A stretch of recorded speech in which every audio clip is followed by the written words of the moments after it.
sehat dan tetap bersemangat ya. Hari ini kita akan membahas tentang cara menentukan ide pokok teks. Apa itu ide pokok? Ide pokok merupakan inti atau dasar persoalan dalam sebuah teks. Ide pokok berisi gagasan dasar dari penulis teks. Oleh sebab itu, ide pokok dalam teks seringkali juga disebut pokok pikiran atau gagasan utama. Lalu, apa ciri-ciri ide pokok itu? Ciri-ciri ide pokok antara lain: 1. Berupa pikiran atau gagasan utama. 2.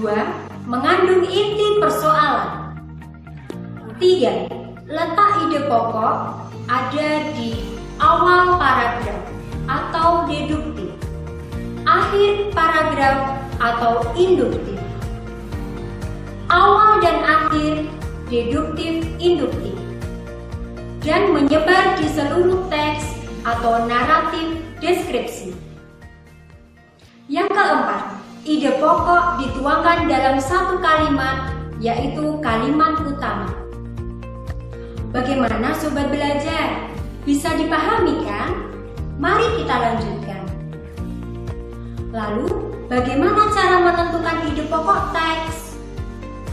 Cara menentukan ide pokok teks yaitu: 1. Kita harus membaca keseluruhan teks dengan seksama. Yang kedua, carilah kalimat utama dalam teks tersebut. Ketiga, jika kita sudah menentukan kalimat utama, ide pokok dapat kita tentukan. Karena ide pokok dituangkan dalam kalimat utama. Untuk lebih jelasnya, kita simak contoh berikut ini.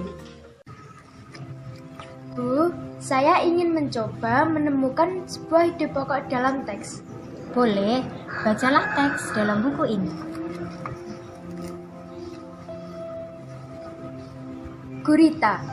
Gurita merupakan salah satu jenis hewan tidak bertulang belakang yang dikenal sebagai hewan yang cerdik dan pintar. Hal itu karena seekor gurita memiliki daya ingat yang cukup kuat. Gurita dapat memecahkan masalah yang dialaminya lebih cepat dengan cara mengingat pengalamannya ketika memecahkan masalah yang sama. Selain itu, gurita juga dikenal sebagai perenang yang cukup cepat. Gurita menggunakan gerakan pendorong jet untuk bergerak cepat dan berenang jarak jauh. Bu, teksnya sudah saya baca. Selanjutnya apa? Kita ingat dulu langkah-langkah dalam menentukan ide pokok suatu teks. Yang pertama tadi apa? Membaca teks dengan seksama secara keseluruhan. Ya. Yang kedua yaitu kita harus menentukan kalimat utamanya. Dalam paragraf atau dalam teks tersebut, coba tentukan dulu kalimat utama dalam teks yang telah kamu baca tadi. Ini Bu. Ya, coba kalimatnya dibaca. Gurita merupakan salah satu jenis hewan tidak bertulang belakang yang dikenal sebagai hewan yang cerdik dan pintar. Ya, bagus sekali. Berarti kalimat utamanya dalam teks ini berada di mana? Di awal paragraf, Bu. Ya, atau juga disebut paragraf deduktif. Ya. Selanjutnya cara yang ketiga atau langkah yang ketiga yaitu ketika kita sudah menentukan atau menemukan kalimat utama, kita bisa menentukan ide pokoknya. Ide pokok itu berada di dalam kalimat utama. Coba kamu temukan lagi, apa ide pokoknya? Yang ini, Bu. Ya, coba dibaca.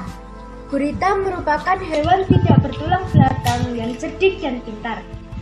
Nah, sekarang bagaimana? Sudah paham dalam menentukan ide pokok dalam suatu teks? Sudah, Bu. Ya, berarti langkah-langkah yang harus kita pahami yaitu yang pertama, membaca teks dengan seksama secara keseluruhan. ya, yang kedua, Menentukan kalimat utama. ya, yang ketiga, menentukan ide pokok di dalam kalimat utama. Nah, dengan begitu, dengan mengetahui langkah-langkah menentukan ide pokok, kamu dapat menemukan ide pokok dalam sebuah teks. Terima kasih, Bu. Ya, sama-sama. Selamat belajar. Nah, sobat belajar, demikianlah pembelajaran kita hari ini. Terima kasih, sampai jumpa.